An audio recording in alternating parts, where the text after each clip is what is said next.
पीछे में बैठने वाला नहीं पढ़ रहा है। अभी पूछे, तुमसे पूछेंगे, पीछे वाला से पूछेंगे। शुरू करें। कौन पीछे जाओ?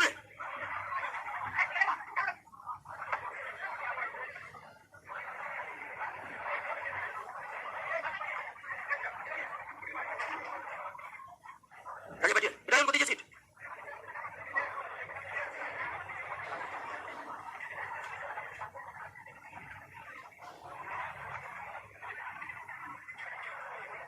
देखिए आज ही बोल देते हैं वो पैर तक कोई लड़का नहीं बैठेगा, ठीक है ना? वो तक झूठ मूठ का उठा रहे हैं, फिर उठाना पड़ता है, क्लास डिस्टर्ब होता है, तो वो पैर तक वहां पर भी साथ दीजिए, रिजर्व सीट।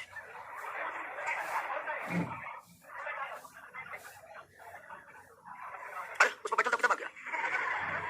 और तो आप कल भागा, आपको चल के पहले चल जाते। चलिए दोस्तों, सबको होता है कि आगवा में बैठ जाएंगे, ज्वाइनिंग लेटर पहले आ जाएगा। ऐसा कुछ नहीं, कहीं पर बैठिए ना, असली पढ़ाई तो घर पर बैठकर होता है। आप कहीं पर बैठिए, हम क्लास को इतना स्लोली लेकर चलते हैं कि हर कंसर्स स्टूडेंट को समझ में आएगा। इन्हें बहुत होता है कि तुम जाएंगे आगे में बैठ जाएंगे। अरे आगे में बैठ जाएंगे, आगे में बैठने से नौकरी होता तो हम सबको आगे में बैठाते पहले, बारी बारी से। क्या ऐसा तो कुछ है नहीं? तो थोड़ा व्यवस्था बना के रखिए, व्यवस्था और व्यवस्था फैल जाती है, ठीक नहीं लगता। चलिए उसी क्लास में आज आधा घंटा डिस्टर्ब हुआ है, ऑनलाइन नहीं किया है, कर दीजिए करिए, लाइव करिए।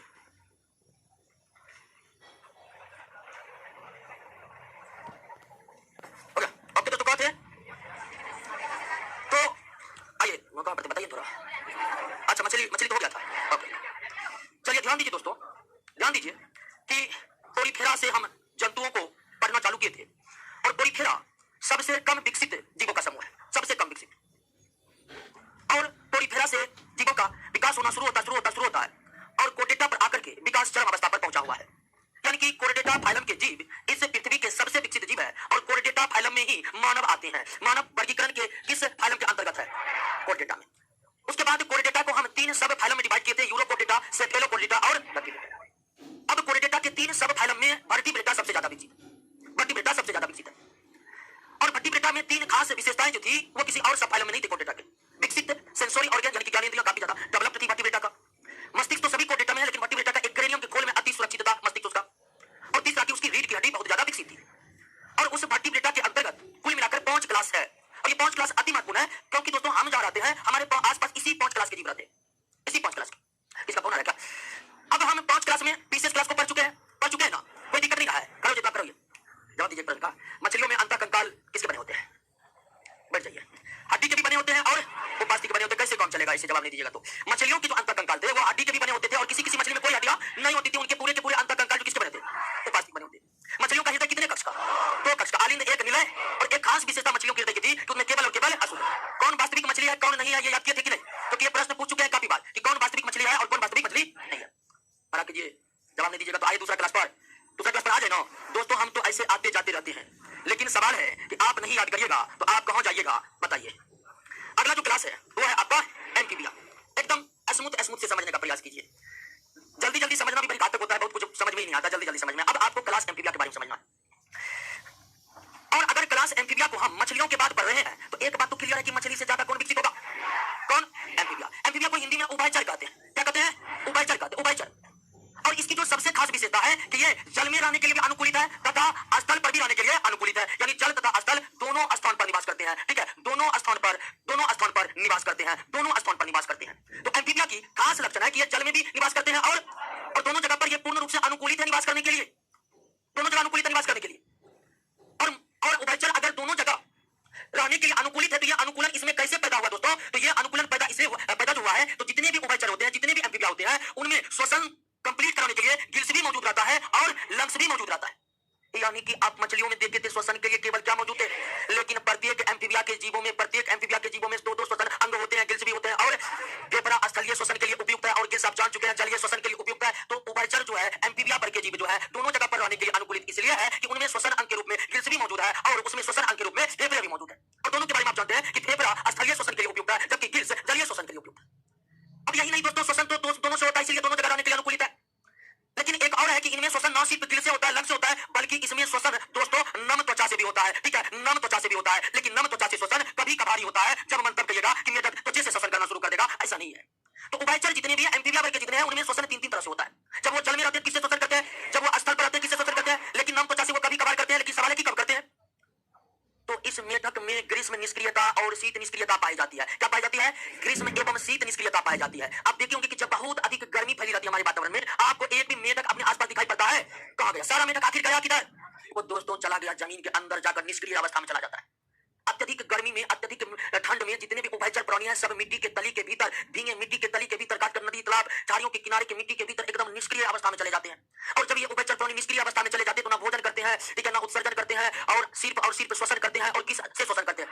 तो इन उभयचर प्राणियों में नम त्वचा से श्वसन निष्क्रियता की अवस्था में होता है। कब होता है? निष्क्रियता की अवस्था में होता है। या तो ये ग्रीष्म निष्क्रियता में चले जाए या फिर शीत निष्क्रियता में चले जाए। और ध्यान रखिएगा कि अगर उभयचर प्राणी निष्क्रियता की अवस्था में चले जाते हैं तो सारी जैविक प्रक्रियाएं रुक जाती है सिवाय श्वसन के। यानी निष्क्रिय अवस्था में ये केवल सांस लेते छोड़ते हैं, वो भी एनिलीड प्राणी की तरह। एनिलीड भी किससे श्वसन कर रहे थे? एनिलीडा किससे सांस ले रहा था? जो है नम त्वचा से। उसी तरह का नहीं है? उसी तरह का श्वसन है कि नहीं है? तो निष्क्रिय अवस्था में। क्लियर हो गया? उभयचर समझ गए? उभयचर दोनों जगह रहने के लिए अनुकूलित है, ये तो समझ गए। अब आइए दोस्तों उभयचरों की शारीरिक विशेषता पर आइए।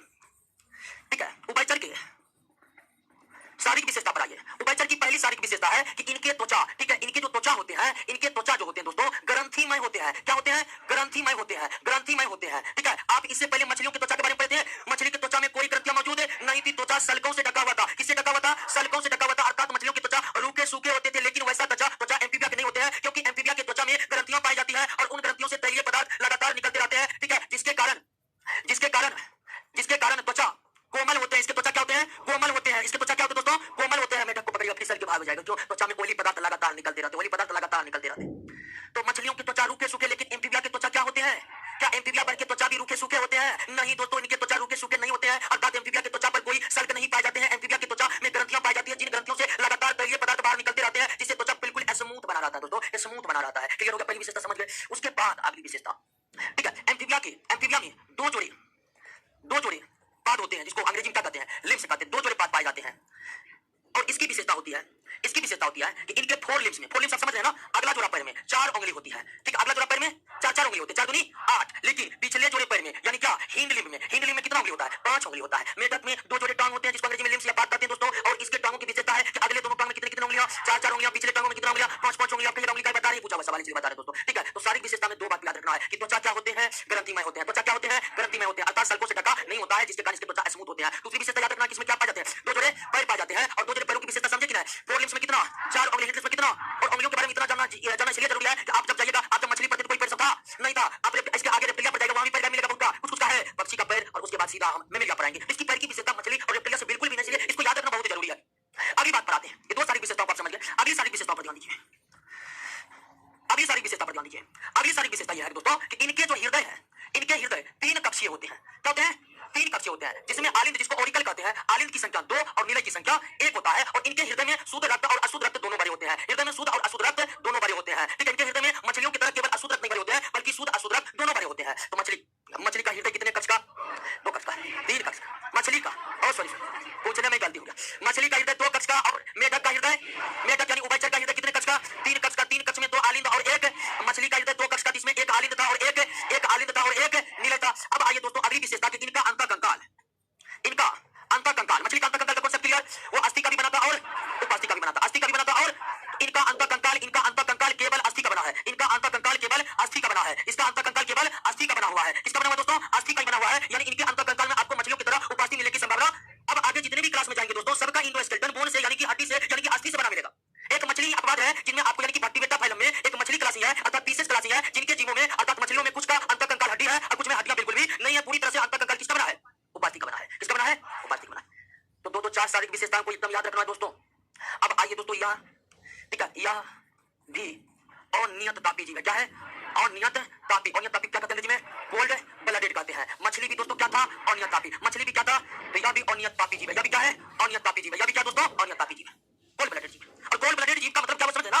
जिनका शारीरिक तापमान वातावरण के अनुसार क्या होता है? बदलता है। जिनका शारीरिक तापमान वातावरण के अनुसार बदलता है, उसे क्या कहते हैं? अनियत तापी कहते हैं। यानी मछलियों का भी शारीरिक तापमान बदलते रहता है वातावरण के अनुसार, और मेढक का भी शारीरिक तापमान बदलते रहता है। सभी उभयचर प्राणियों का शारीरिक तापमान बदलते रहता है। और इसको याद रखना, मछली पर के जीव क्या होते हैं? अनियत तापी होते हैं। मछली पर के जीव क्या होते हैं? अनियत तापी होते हैं। एम्फीबिया पर के जीव क्या होते हैं? अनियत तापी होते हैं। कभी-कभी सीधे प्रश्न आता है निम्नलिखित में कौन अनियत तापी है या कौन अनियत तापी नहीं है? तो मछली अनियत तापी है, एम्फीबिया भी। ऐसे जीव जिनके शारीरिक तापमान वातावरण के अनुसार बदलते हैं, उसे क्या कहते हैं?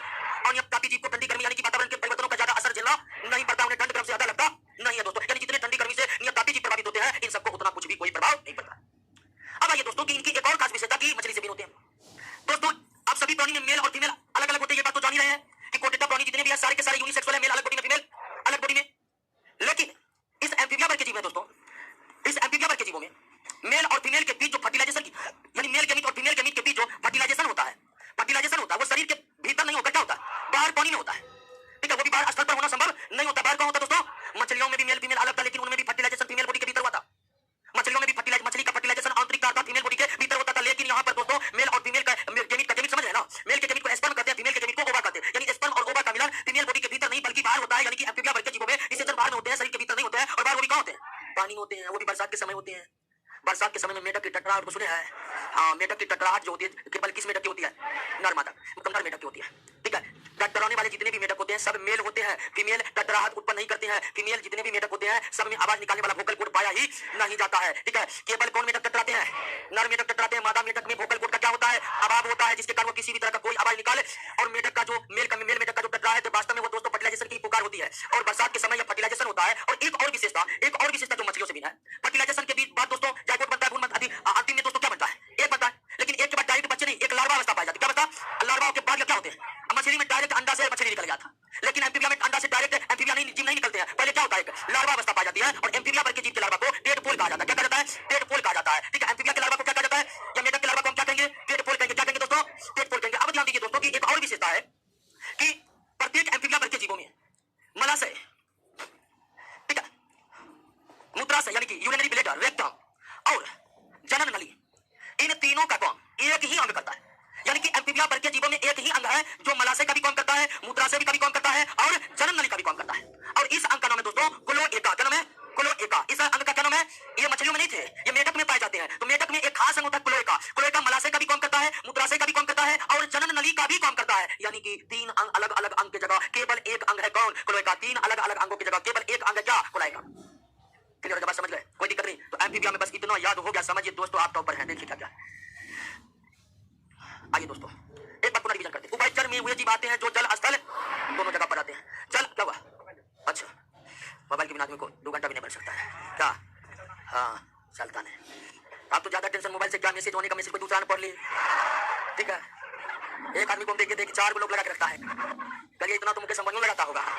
कौन कौन किया जितना लोग लगा के रख रहा है।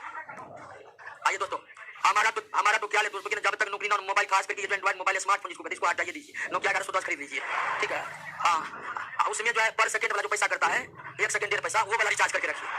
ठीक है, अब प्रण ले लीजिए कि जिस दिन दरोगा का ज्वाइनिंग लेटर आएगा उस दिन डायरेक्ट हम जो है 2 मोबाइल खरीदेंगे। आइए दोस्तों, उभयचर के अंतर्गत ऐसे जंतुओं को रखा गया जो जल और स्थल, उभयचर जल और स्थल दोनों पर रहने के लिए इसलिए अनुकूलित है कि इसमें श्वसन अंग जलीय वाला भी है और स्थलीय वाला भी है। लेकिन एम्फीबिया वर्ग के जीवों में निष्क्रियता की स्थिति पाई जाती है। अत्यधिक गर्म और सर्द में तो मिट्टी के भीतर निष्क्रिय अवस्था में चल जाते हैं। और जब ये निष्क्रिय अवस्था में चल जाते हैं तो केवल श्वसन करते हैं, अन्य सभी जैविक प्रक्रियाएं रुक जाती है, भोजन भी नहीं करते निष्क्रिय अवस्था में। और जब एम्फीबिया वर्ग के जीव निष्क्रिय अवस्था में तो श्वसन करते हैं तो ना तो लंग से करते हैं, ना ही गिल से करते हैं। किससे करते हैं? यानी कि एम्फीबिया वर्ग के जीवों में 3 चीजों से श्वसन होता है। गिल से भी होता है, नम त्वचा से भी होता है और लंग से भी होता है। लेकिन नम त्वचा से कभी कभार होता है। इनकी सारी विशेषता तो काफी खास है। इनके त्वचा ग्रंथिमय होते हैं, मछलियों की तरह रूखे सूखे नहीं होते। इसमें 2 जोड़े लिम्स पाए जाते हैं। अगली लिम्स में 4 उंगलियां, जबकि पिछले लिम्स में 5 उंगलियां। मछली का हृदय जहां 2 कक्षी था, एम्फीबिया का हृदय 3 कक्षी हो गया। इसी का तात्पर्य कहा जा सकता है कि एम्फीबिया निश्चित ही मछली से ज्यादा विकसित है। उसके बाद इनके 2 कक्षी हृदय में, एक 3 कक्षी हृदय में 2 आलित और 1 निलय होते हैं। और इनके हृदय में मछलियों की तरह केवल अशुद्ध रक्त नहीं बल्कि शुद्ध रक्त भी भरे होते हैं। उसके बाद इनका अंतःकंकाल केवल और केवल किसका बना होता है? अस्थि का बना होता है। मछलियों की तरह एम्फीबिया भी क्या है? और यह तापी जीव है। और इसमें एक खास विशेषता कि मछली की तरह इसमें निषेचन आंतरिक ना होकर बाह्य होता है, वो भी केवल पानी में होता है। और वो भी बरसात के समय होता है। बरसात के समय जो टकराहट होती है वो मेल मेढक की होती है, क्योंकि फीमेल मेढक में वोकल कोड का अभाव है, इसलिए वो आवाज नहीं निकाल सकता है। और मेढक की टकराहट जो होती है खास करके फीमेल को बुलाने का ही एक तरीका होता है दोस्तों। उसके बाद फर्टिलाइजेशन के बाद अंडे जो बनते हैं वो अंडे के बाद डायरेक्ट बच्चे उत्पन्न नहीं होते हैं। एक और अवस्था जुड़ती है। क्या ये लार्वा अवस्था मछलियों में नहीं थी, ये खास एम्फीबिया में। और एम्फीबिया के अंडे से जो लार्वा बनते हैं उसे क्या कहते हैं? टेडपोल कहते हैं। और एक खास अंग जो है इसमें है क्लोएका। क्या मछलियों में थे? नहीं थे मछलियों में। इनमें मलाशय, मूत्राशय और जनन नली तीनों का काम करने के लिए केवल एक अंग होते हैं, जिसको क्या कहते हैं? क्लोएका कहते हैं। जिसको क्या कहते हैं? क्लोएका कहते हैं। क्लियर हुआ? कोई दिक्कत? और विशेष तथ्य जो है एम्फीबिया का उसको पढ़िए। विशेष तथ्य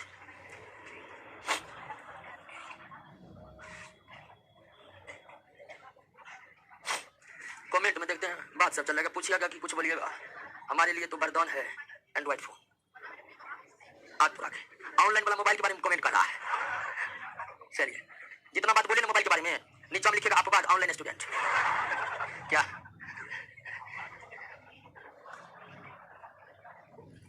अमन कुमार चौरसिया ऑनलाइन क्लास कैसे करेंगे? नहीं, आपके बारे में नहीं सोचे। बाप रे, मचान पर का हंसी कौन मारे हैं जी?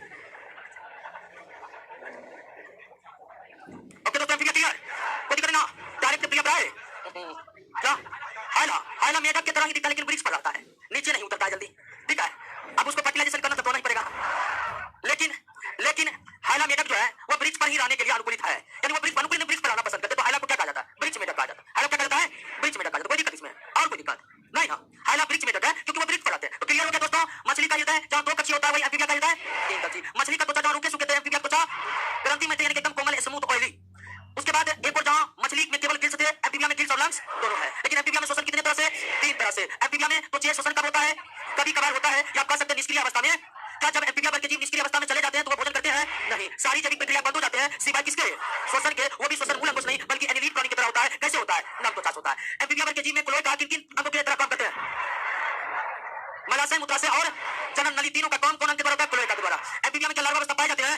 मछलियों में पाए जाते हैं? नहीं। और एम्फीबिया के लार्वा अवस्था क्या कहते हैं? टेडपोल। आपसे पूछे कि मेढक के लार्वा क्या कहते हैं? टेडपोल कहते हैं। क्या कहते हैं? और टेडपोल में केवल श्वसन के लिए गिल्स नहीं होता है, उसमें लंग्स नहीं होता है, क्योंकि वो अभी एम्फीबिया बना रही है, ठीक है। वो लार्वा अवस्था में है और लार्वा अवस्था जल में ही रहता है। कौन रहता है? जल में रहता है। मछली सॉरी एम्फीबिया में फर्टिलाइजेशन आंतरिक या बाह्य? आंतरिक फर्टिलाइजेशन का मतलब होता है कि फर्टिलाइजेशन फीमेल बॉडी के भीतर होगा, और बाह्य फर्टिलाइजेशन का मतलब होता है कि फर्टिलाइजेशन बाहर में होगा। फर्टिलाइजेशन और अधिकांश जीवों जिसमें फर्टिलाइजेशन बाहर में होता है वो जल में ही होता है, ठीक है ना? अधिकांश जीवों में, यानी कि सबको। आलिंद और निलय मछलियों का एम्फीबिया का जो हृदय होता है तीन कक्षीय होता है। कितने कक्षीय? दो। आलिंद आलिंद आलिंद और ये हो गया आपका क्या? और ये भी आलिंद, ये भी आलिंद दोस्तों। इसमें यानी कि शुद्ध रक्त, ठीक है। इसमें क्या? अशुद्ध रक्त बना रहता है, ठीक है। और इसमें क्या? शुद्ध रक्त बना रहता है। तो शुद्ध रक्त अशुद्ध रक्त मछलियों एम्फीबिया के हृदय में बना रहता है। तो तीन कक्षीय हृदय किस प्रकार होंगे? तो इसी प्रकार होंगे। ऊपर वाले को हमेशा कोई भी हृदय हो, टॉप वाले को हम आलिंद कहेंगे, नीचे वाले को निलय कहेंगे, मानव हो या किसी और का हृदय हो। अब आते हैं दोस्तों रेप्टिलिया पर। मेढक के अगले पैर में कितना उंगलियां? कितना? पिछले पैर में 5 उंगलियां। Very good. रेप्टिलिया पर आइए। एम्फीबिया के बाद रेप्टिलिया पर है। निश्चित रूप से रेप्टिलिया ज्यादा विकास होगा, विकसित होगा।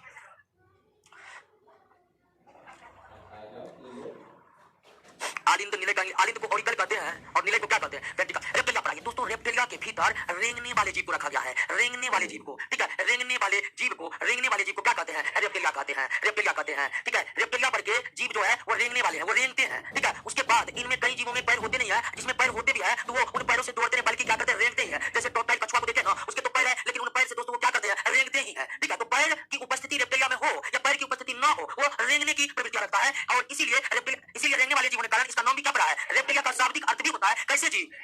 तो एक और मछली जलीय जीव थे दोस्तों, मछली जलीय जीव थे, एम्फीबिया स्थलीय जलीय दोनों थे। रेप्टिलिया रेंगने वाले जीव है जो मुख्य रूप से, ठीक है, जो मुख्य रूप से स्थल पर रहते हैं, मुख्य रूप से स्थल पर रहते हैं, मुख्य रूप से स्थल पर रहते हैं। बहुत कम जल में रहते हैं, बहुत कम जल में रहते हैं। जैसे एग्जांपल मगरमच्छ है जो जल में रहते हैं, नहीं तो आपका 90% जीव जो रेप्टिलिया का है वो कहां पर रहने के लिए अनुकूलित है? अब दोस्तों कि रेप्टिलिया का जीव चाहे जल में रहने के लिए अनुकूलित हो, चाहे आप स्थल पर रहने के लिए अनुकूलित हो, रेप्टिलिया के जीव में श्वसन के लिए केवल क्या पाए जाते हैं? लंग्स ही पाए जाते हैं। यानी जल में अनुकूलित रहने वाले रेप्टिलिया जीव में भी श्वसन किसके द्वारा होता है? यानी मगरमच्छ जल के लिए रहने के लिए अनुकूलित है, लेकिन वो स्थल पर भी रह सकता है और जल में भी रहेगा, तो उसे सांस लेने के लिए अपने मुंह को क्या करना पड़ेगा? ऊपर उठाना पड़ेगा, क्योंकि वो सांस लेगा सीट पर सीट हवा से, जल में वो सांस नहीं ले सकता है। तो जो जल में रहने के लिए अनुकूलित है रेप्टिलिया, और जो स्थल पर है श्वसन सभी में केवल किससे होता है? यानी रेप्टिलियन जीव में, रेप्टिलियन क्लास के जीव में श्वसन अंग केवल क्या होते हैं? लंग्स होते हैं। श्वसन अंग केवल क्या होते हैं दोस्तों? लंग्स होते हैं। क्लियर हो गया? अब आइए दोस्तों कि ये भी दोस्तों मछली और एम्फीबिया के तरह क्या होते हैं दोस्तों? अनियत तापी होते हैं। अनियत तापी होते हैं, यानी ये भी सारे के सारे क्या होते हैं? कोल्ड ब्लडेड होते हैं। ये भी सारे के सारे क्या होते हैं? कोल्ड ब्लडेड होते हैं। इसका जो अंतःकंकाल होता है दोस्तों, इसका जो अंतःकंकाल होता है यह भी केवल और केवल किसका बना होता है? हड्डी का बना होता है। हड्डी का अंतःकंकाल केवल मछलियों में नहीं बनता, बाकी प्रतियोगिता के सभी क्लास, मछली को छोड़कर सभी क्लास के जीवों का अंतःकंकाल दोस्तों क्या किसका बना होता है? उसके बाद इसमें भी आपको क्लोएका की उपस्थिति थी, इसमें भी क्लोएका पाए जाते हैं, इसमें भी क्लोएका पाए जाते हैं। एक लिंगी होते हैं, अंडे देते हैं, लेकिन ये अंडे, ठीक है, लेकिन अंडे केवल कौन देते हैं? स्थल पर देते हैं। अंडे केवल स्थल पर देते हैं। फर्टिलाइजर शरीर के भीतर ही होता है, कोई लार्वा अवस्था नहीं पाई जाती है। अंडे केवल स्थल पर ही देने का मतलब है कि मगरमच्छ जलीय जीव जल में रहने के रहते हैं, लेकिन वो भी अंडा देने के लिए कहां आएगा? स्थल पर आएगा। कछुआ भी जलीय जीव लेकिन वो भी अंडा देने के लिए कहां आएगा? तो जो भी रेप्टिलियन जल में रहते हैं वो भी अंडे देने के लिए कहां पर आते हैं? स्थल पर आते हैं। इतना बात याद रखना दोस्तों। और इसका भी त्वचा, ठीक है, इसका भी त्वचा, रेप्टिलिया की भी त्वचा भी सल्कों से क्या होता है? ढका होता है। यानी रेप्टिलिया का त्वचा किसके समान होता है? मछलियों के समान। रेप्टिलिया का त्वचा किसके समान होता है? मछलियों के समान होता है। रेप्टिलिया का त्वचा किसके समान होता है? मछलियों के समान होता है। क्लियर हो दोस्तों? तो याद रखना कि रेप्टिलियन में कैसे जीव को रखे गए? रेंगने वाले जीव को, कई जीवों में तो पैर होते नहीं, होते भी तो वो कैसे चलते हैं? रेंग कर। ये रेप्टिलियन जीव मुख्य रूप से कहां रहते हैं? स्थल पर, लेकिन कुछ इसके जीव कहां रहते हैं? जल में रहते हैं, लेकिन स्थल पर जल में श्वसन अंग केवल रेप्टिलिया में क्या है? मछली एम्फीबिया की तरह रेप्टिलियन जीव भी क्या होते हैं? यानी रेप्टिलियन के भी शारीरिक तापमान वातावरण के अनुसार क्या होता रहता है? बदलते रहता है। शारीरिक तापमान क्या होता रहता है? बदलते रहता है। अंतःकंकाल केवल किसका बना होता है? एम्फीबिया की तरह क्लोएका, एम्फीबिया की तरह क्लोएका रेप्टिलियन में भी उपस्थित है। और क्लोएका कितने अंगों पर काम करते हैं? 3 अंगों की तरह काम करते हैं दोस्तों। इनमें फर्टिलाइजेशन फीमेल बॉडी के भीतर होता है, ये अंडे देते हैं, लेकिन जो भी रेप्टिलियन, जितने भी रेप्टिलियन है, चाहे वो जल में रहे या स्थल में रहे, अंडे केवल कहां पर देते हैं? स्थल पर देते हैं। अंडे केवल देते हैं स्थल पर। कोई लार्वा अवस्था इसमें एम्फीबिया की तरह नहीं पाया जाता है। और इनका त्वचा मछलियों के समान होते हैं, अर्थात सल्कों से ढके होते हैं। कई जीव में तो समय पर सल्क उतर भी जाते हैं, जैसे सांप के त्वचा जी, तो क्या है? सल्क है, उसके बाह्य कंकाल के अंतर्गत आते हैं। ये सल्क किसके अंतर्गत आते हैं? बाह्य कंकाल। तो इनके भी त्वचा रूखा सूखा होता है, अर्थात इनके त्वचा में भी कोई ग्रंथियां नहीं होती है। मछली की भी त्वचा में कोई ग्रंथियां नहीं होती है, जिसके कारण उनके त्वचा रूखे सूखे, हालांकि मछली जल में रहते हैं, उनके त्वचा भीगे होते हैं। क्या होते हैं? भीगे होते हैं। और रेप्टिलियन का भी त्वचा क्या होते हैं? रूखे सूखे होते हैं। क्लियर हो गया? बट रेप्टिलिया क्लास के जीवों का त्वचा होता है। किसका? कोई दिक्कत? रेप्टिलिया में क्या क्या याद रखना क्लियर हो गया ना? आप तुलनात्मक रूप से देख रहे हैं कि एम्फीबिया, रेप्टिलिया और बीसेज में क्या अंतर है? देख रहे हैं? कोई दिक्कत? एक बार पढ़ लीजिए बीसेज सत्ता को। क्वेश्चन पर काहे लगे ध्यान दे रहे हैं? और हृदय की तो बात की नहीं, क्वेश्चन लगाए ना।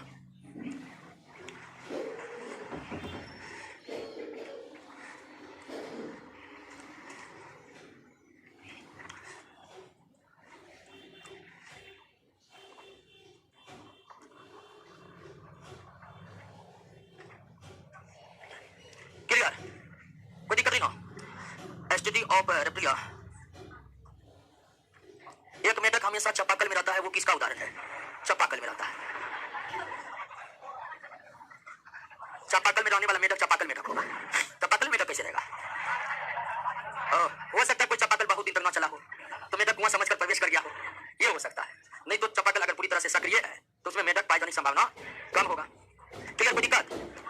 विशेष तथ्य काफी ज्यादा रेप्टिलिया के, उसको याद कर लेना है और तथ्य को बहुत अच्छा से याद करना है। तब से काफी क्वेश्चन पूछे जाते हैं। जैसे उड़ने वाली छिपकली का नाम क्या है?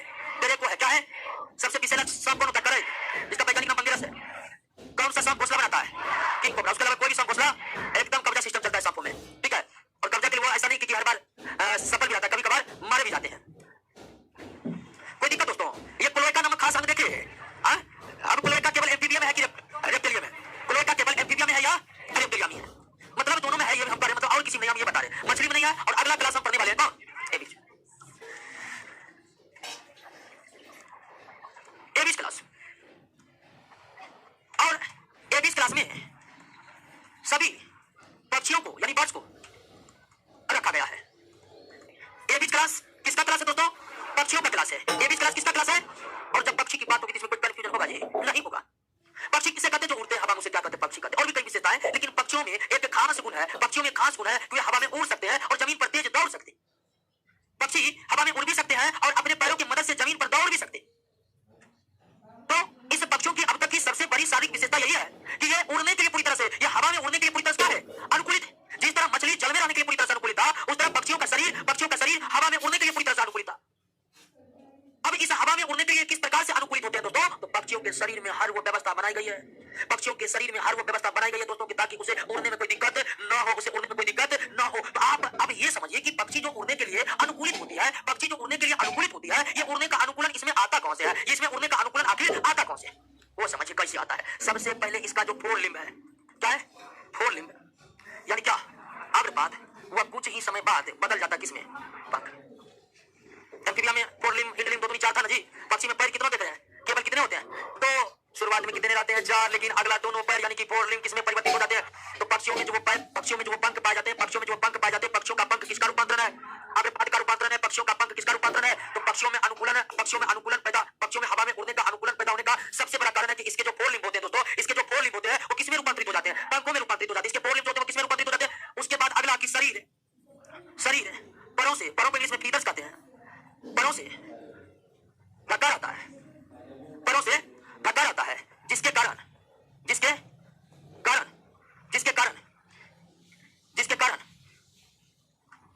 शरीर का घनत्व, इसके शरीर का घनत्व बहुत कम हो जाता है। घनत्व बहुत कम हो जाता है। और घनत्व कम होने का क्या मतलब हुआ? हल्का हो जाना। Very good. घनत्व कम होने का मतलब क्या हुआ? हल्का हो जाना। घनत्व एक ऐसी भौतिक राशि है कि जो बताएगा कि कौन सा पदार्थ हल्का है या कौन सा पदार्थ भारी है। यानी हल्के भारी का पता द्रव्यों से नहीं लगाया जा सकता है। आपको 50 किलो का रुई का गट्ठर देगा, आप उठा के घर लेकर चल जाइएगा।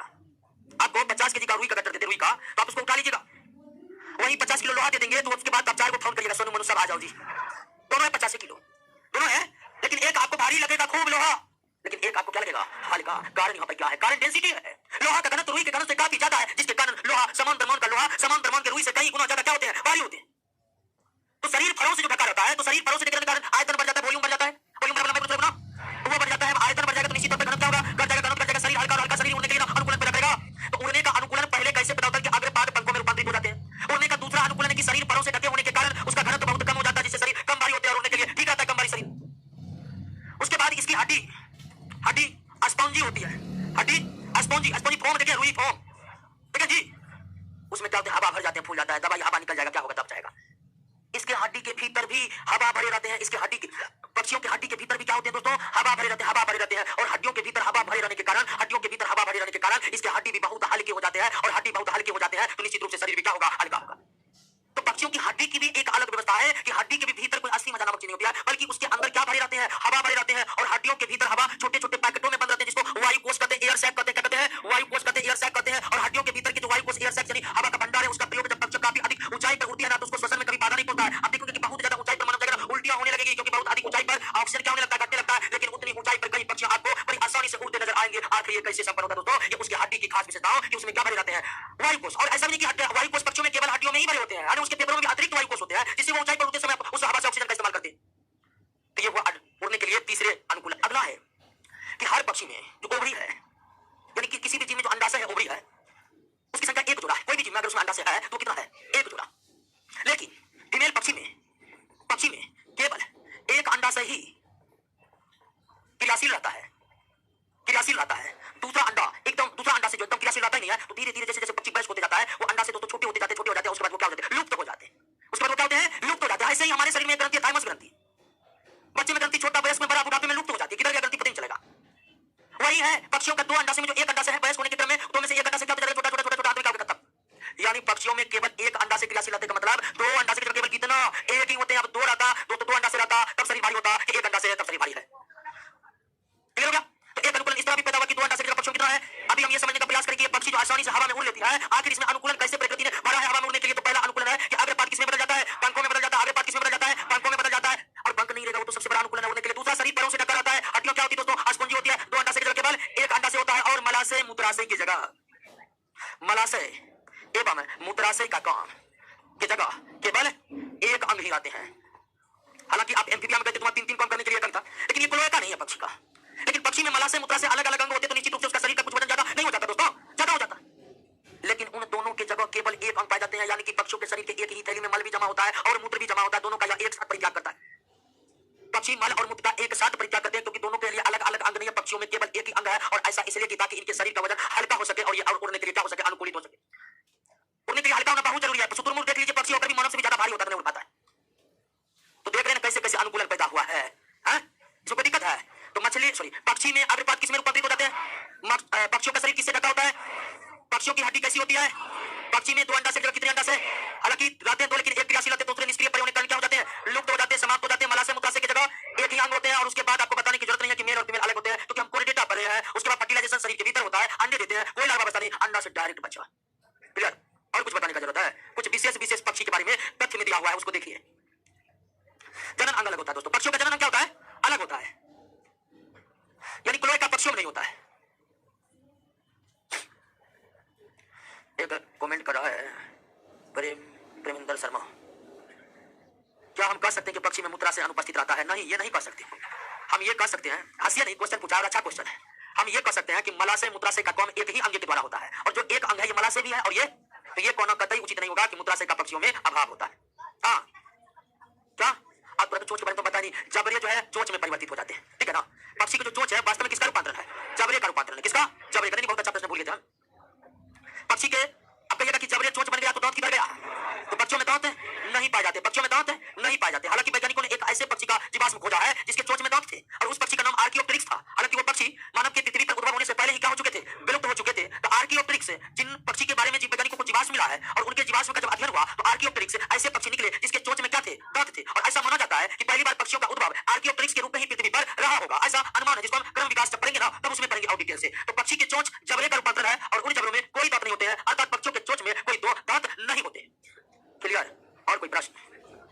क्या है? अच्छा कबूतर में जो ना, कबूतर में उसे की जितने भी मेमोरी ग्लैंड होता है, जो मेमोरी ग्लैंड यानी कि स्तन ग्रंथि जिससे शिशुओं का पोषण प्राप्त होता है, वो फीमेल बॉडी में होते हैं। लेकिन कबूतर है, कबूतर के मेल बॉडी में वो मेमोरी ग्लैंड उपस्थित है, और उनसे उजले श्वेत पदार्थ निकलते हैं जो दूध के समान ही होते हैं। तो कबूतर में मेल कबूतर जो है वो अपने शिशुओं को दूध पिलाता है, क्योंकि उसमें मेमोरी ग्लैंड है और उसमें दूध नहीं श्वेत पदार्थ निकलते हैं, जिसको मिल्क ही कहा जाता है, पीजन मिल्क कहा जाता है। कपोत एक संस्कृत शब्द है जिसका अर्थ होता है कबूतर, ठीक है? जिस तरह बंदर को कपी नहीं बोलते हैं, कपी, उसी तरह कबूतर को क्या बोलते हैं? कपूत। तो कपोत दुग्ध, एक क्वेश्चन राइट पूछा, कपोत दूध कौन उत्पन्न करता है? तो कपोत का मतलब ही कबूतर है। सर, नर एंड मादा की पहचान कैसे करते हैं पक्षी में? नर और मादा की कैसे? जो अंडा देगा वो फीमेल होगा, जो अंडा नहीं देगा वो क्या होगा? मेल होगा। अब पहचान करेंगे तो वैसे तो पहचान होगी नहीं, तो उसको पकड़ना पड़ेगा तभी पहचान हो सकती नहीं। अरे नहीं, क्वेश्चन पूछेंगे मानक पहचान कैसे करेंगे? वैसे वैसे जो पक्षियों के संबंध में जो व्यावसायिक अध्ययन क्या होता है, जिसको पोल्ट्री फॉर्म का जगह पोल्ट्री साइंस कहते हैं।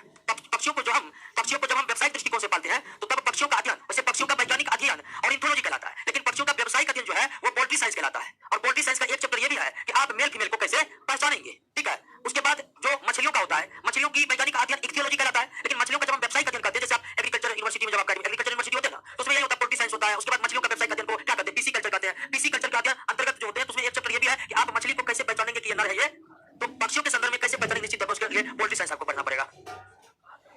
पोल्ट्री साइंस हम जानते तो एग्रीकल्चर यूनिवर्सिटी प्रोफेसर में रहते हैं, यही गाने भी तुम पढ़ाते रहते हैं। देखिए जितना जानते हैं बता देते हैं। अब हम भी तो बायोलॉजी के प्रोफेसर है नहीं है, बायोलॉजी का उतना परिकांड ज्यादा हम भी नहीं रहते, तो आप जानते नेट का परीक्षा देते प्रोफेसर बनते, लेकिन वो तो है नहीं। फिर भी जितनी जरूरत है ना डाउट करने की, जितना क्वेश्चन आपको चाहिए ना, ठीक है ठीक है, यही वजह हम सच बोलते हैं सबको हंसी लग जाता है, आश्चर्य हो जाता है, जॉब कैसे कर जाएंगे। ऐसा कई बार हुआ है, बहुत लड़का को हम बोले कि तुम जो जॉब करेगा, तो सब अब कोई जब जॉब पर कोई पता नहीं रहता हम जॉब करेंगे, रहता है सबको यही फीलिंग होता है कि किसी तरह खींच तीर के हमें हो जाए। होने के बाद जितना हक ले कोई कि तू काटे मम्मी खाना नहीं दी, नहीं दी, नहीं दी, हाँ होने के बाद सब जानते, होने के बाद सब लंबा लंबा फेंकता है। और तो और उसके बाद मोटिवेशन करता है। जब अपना तैयारी कर रहा था, घर में बंद था, पढ़ रहा था, आप विद्यार्थी को मोटिवेशन देने समय बर्बाद कर रहे हैं। जब आप खुद बिना मोटिवेशन का तैयारी किया है तो दूसरा भाई कहते मोटिवेट होते नहीं। एक और चल रहा है मोटिवेशन का। मोटिवेशन का भी बहुत ज्यादा जो एक डार्क साइड है, बहुत हम देखे हैं। मोटिवेशन में पावर होता है, पूरा मोटिवेशन क्लास गया, मोटिवेशन हुआ और उसके बाद निकलता है क्या ग्रुप लीडर होगा, आईएएस करेंगे। मोटिवेशन का एक डार्क साइड यह है कि जिसको मतलब किसी तरह ग्रुप में हो सकता है, अब वो आईएएस का ख्वाब देख रहा है। अब वो सोच रहा है कि हमारे पिताजी की आर्थिक स्थिति ऐसी है नहीं, हम दिल्ली में रहकर कैसे पढ़ेंगे, हम आईएएस नहीं बन सकेंगे। फिर आईएएस दूसरा मोटिवेशन क्लास ज्वाइन करता है, वहां मोटिवेटर बताता कैसे, तो उस सब के चक्कर में नहीं, कोई भी नौकरी क्या है ना, तो मैं घर बंद करके दिन रात रहता है, तब जाकर नौकरी क्या फालतू जितना बात बोल ले, ठीक है क्लियर। और उसके बाद रोशन सर क्या करते हैं, अपन उसको पकड़ लाते हैं।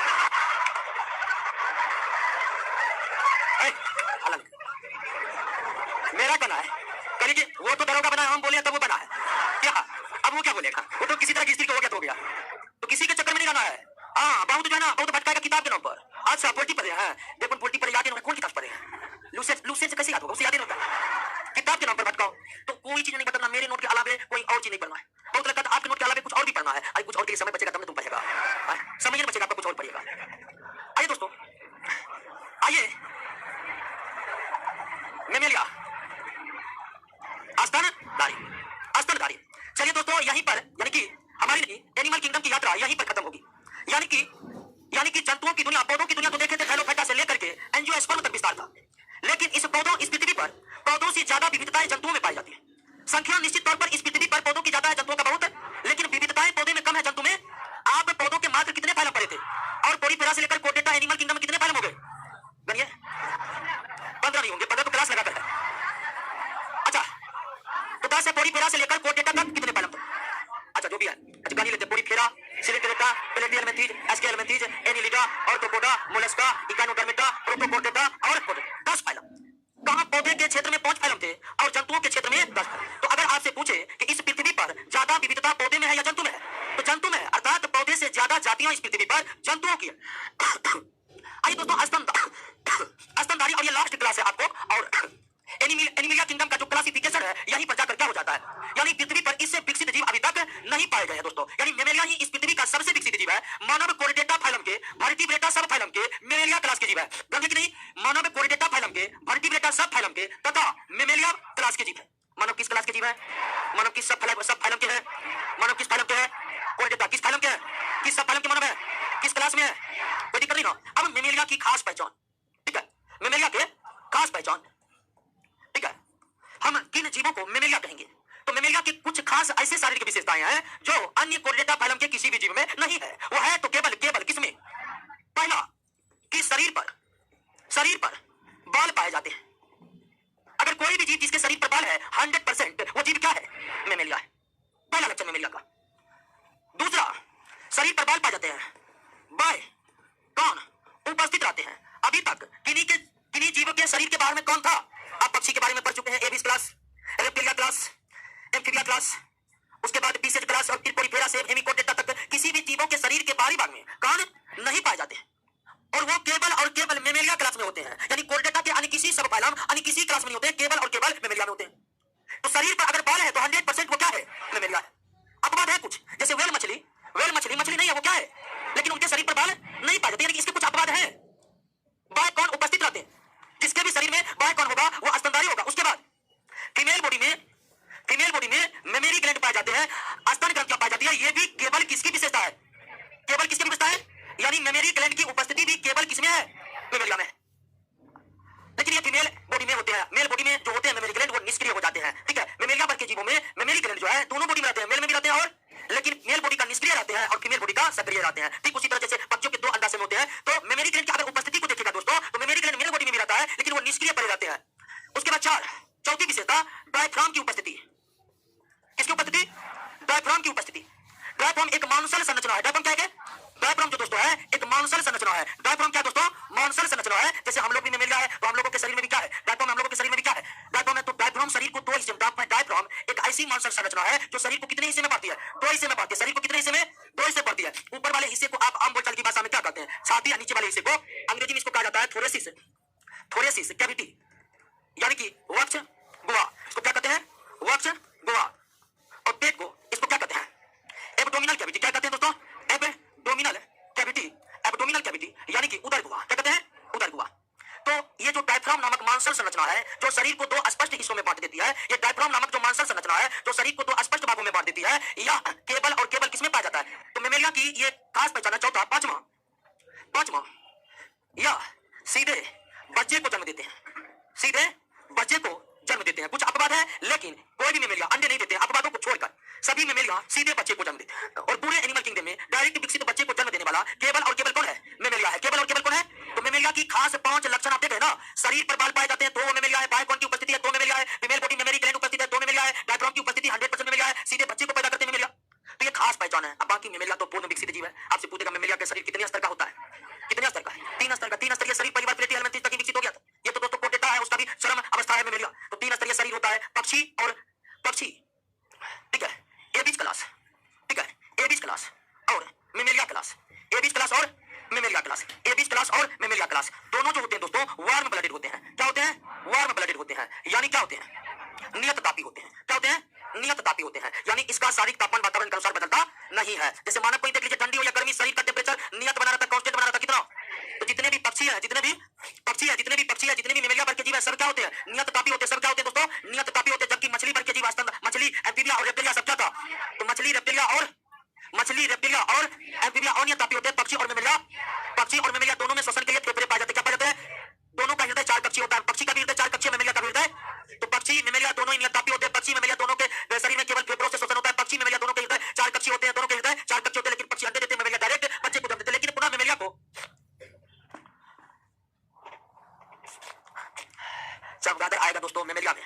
क्वेश्चन है चमगादड़ किसमें आएगा? चमगादड़ किसमें आएगा? क्योंकि वे डायरेक्ट बच्चे पैदा करते हैं, अंडे पक्षियों का समान। चमगादड़ उड़ते हैं लेकिन वो पक्षी नहीं है क्योंकि वो अंडे नहीं देते। चमगादड़ मेमेलिया क्योंकि वो सीधे बच्चे देते। चमगादड़ क्या है? मेमेलिया सीधे बच्चे देते। क्लियर हो गया? बात समझ गए? कोई दिक्कत नहीं ना। अब देखिए कि सभी मेमेलिया सीधे परिपक्व बच्चे को जन्म देते हैं, लेकिन कुछ मेमेलिया है जो किसको बच्चे न देकर सीधे अंडे देते हैं, या कुछ ऐसे भी मेमेलिया है जो अपरिपक्व बच्चे को जन्म देते हैं, पूर्ण रूप से विकसित बच्चे को जन्म नहीं देते। तो मेमेलिया को भी 3 भागों में पुनः बांटा गया है। मेमेलिया को भी पुनः कितने भागों में बांटा गया है? 3 भागों में, ठीक है। पहला क्या है? कौन? प्रोटोथेरिया, दूसरा मेटाथेरिया और तीसरा यूथेरिया।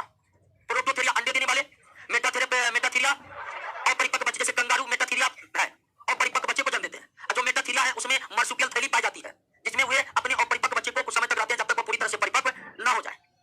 तो मेमेलिया को भी कितने भागों में बांटा गया है? 3 भागों में, प्रोटोथेरिया, मेटाथेरिया और यूथेरिया। क्लियर हो गया? कोई दिक्कत नहीं ना। तो चैप्टर तो हो गया आपका क्या समाप्त। लेकिन क्वेश्चन अब लगता है आज नहीं हो पाएगा। लेकिन ध्यान दीजिए दोस्तों, आज क्वेश्चन खत्म हुआ था, आप ही लोगों की गर्दिश के कारण आज क्वेश्चन नहीं हो रहा है, समझे ना। इसलिए क्वेश्चन का क्लास अब फिर संडे को रखेंगे हम।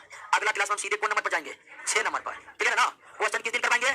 संडे को जो नहीं आएगा तो हम क्या करेंगे? उसको आंसर दे देंगे। क्लियर है ना? लेकिन आप बनाइएगा और पूरा यकीन मानिए 75% बन जाएगा, 80 भी ना बन जाए, ठीक है ना। तो ध्यान है सब ना। अगला क्लास में सीधे हम किस चैप्टर पर जाएंगे? 6 चैप्टर पर जाएंगे और संडे को स्पेशल क्वेश्चन कराएंगे। टाइम यही बजे, मतलब 3 बजे।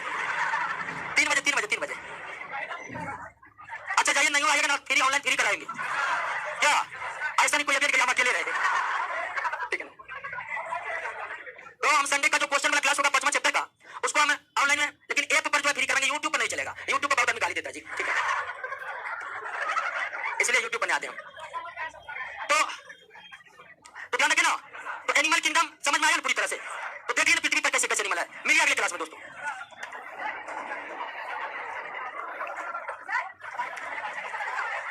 किसका? आयता का प्रचलन अंकूट पाद है। नहीं, टेंटिकल्स है। टेंटिकल गलत है।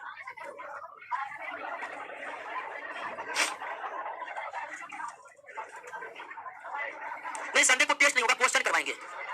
टेस्ट सैटरडे को होगा।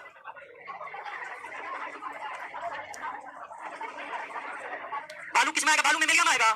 बालू बच्चे पैदा करते हैं, मेरियम आएंगे। मेहमत हाथी का पूर्वज था जो अब विलुप्त हो गए हैं। मेहमत इस पृथ्वी का एक ऐसा जानवर था जो बिल्कुल हाथियों के समान था, लेकिन विकास की प्रक्रिया में आज वह पृथ्वी पर से विलुप्त हो चुके हैं।